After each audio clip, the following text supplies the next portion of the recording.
Orang berpikir heran, apa yang mereka kejar ke Palestina? Andai ada orang ingin merebut Irak, masuk akal. Merebut Irak karena banyak sumur-sumur minyak. Andai ada mau ekspansi ke Kuwait, masuk akal, karena sumur minyak di Kuwait banyak. Kenapa kembali ke Palestina? Ada apa? Tanah yang tandus, tanah yang kering kerontang. Mereka ingin membuat sebuah negara dengan keyakinan akan turun Mesias, sang juru selamat yang dijanjikan oleh Tuhan, dengan syarat orang-orang Yahudi mesti kembali ke negeri yang dijanjikan Tuhan. Yang kedua, Mesias sedang menunggu. Mesias melihat ke bawah. Kalau dia tengok di bawah masih banyak gurun pasir, dia tidak mau turun. Dia ingin melihat hijau. Kalau sudah dibentang karpet hijau, baru dia turun ke bawah. Maka yang dimaksud dengan hijau itu adalah ditanami tanaman-tanaman hijau, penghijauan yang luar biasa. Dan ketika Israel masuk ke Palestina, mereka ambil tanah itu, mereka hancurkan rumah orang Islam, mereka buat tembok panjang. Penjara terbesar dan terpanjang di dunia adalah Palestina. Mereka kurung orang Palestina. Mereka buat tembok beton yang tinggi, panjangnya 700 km lebih. Dari Pekanbaru kita lihat, Anda menuju Medan Sumatera Utara 600 km. Mereka membuat tembok tinggi 700 km. Bayangkan, umat Islam terisolir dan mereka tanami hijau-hijau. Makanya Allah berkuasa, Allah mau tunjukkan kuasa, lalu Allah buat tanaman hijau itu menyala. Dalam pokok yang hijau itu menyala beberapa bulan yang lalu.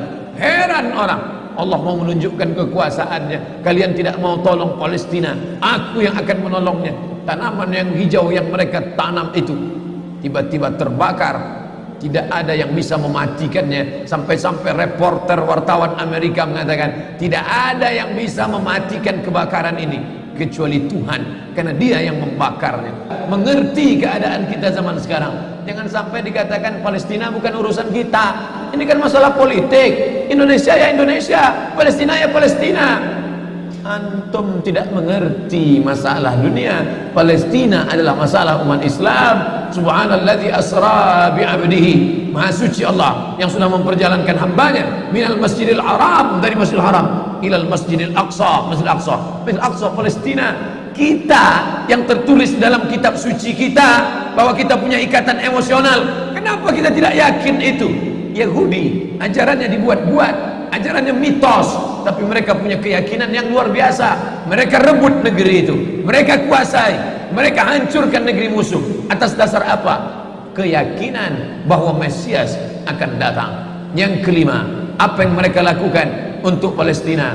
Mereka meyakini ada Temple of King Solomon, tempel, kuil King Solomon, Raja Sulaiman.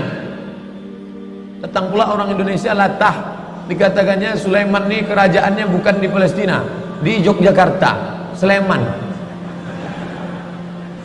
Kata dia, King Solomon itu punya tempel kuil, dan Temple of King Solomon letaknya pas di bawah Al-Masjidil Aqsa. Apa maknanya?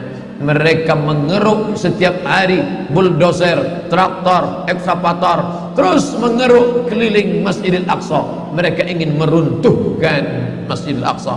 Tulis Temple of King Solomon, enter, pilih image, tampak gambar, replika. Inilah kerajaan Sulaiman yang ada di bawah Masjidil Aqsa. Akan mereka naikkan. Mereka sudah bangunkan rumah kecil replikanya, seperti orang Riau membuat rumah replika, rumah Melayu Kampar, rumah Melayu Siak, rumah Melayu Bengkalis. Di mana rumah itu?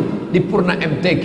Anak-anak kita kalau mau tahu bagaimana rumah Melayu Kampar, bagaimana rumah Melayu Siak, bagaimana rumah Melayu Pelalawan, pergi ke sana. Sebagiannya ada, sebagian tak ada, entah kemana perginya. Tapi mereka membuatkan itu. Inilah dia replika kerajaan Temple of King Solomon. Artinya apa? Mereka ingin menghancurkan Al-Masjidil Aqsa berkeping, sampai akhirnya disitulah nanti kemarahan umat Islam. Entah marah entah tidak, melihat gayanya tak marah. Mau kalian hancur-hancurkanlah.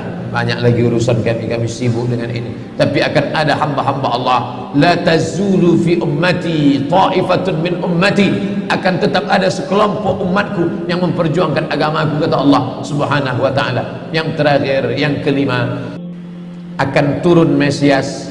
Kapan itu terjadi? Ketika terjadi perang besar.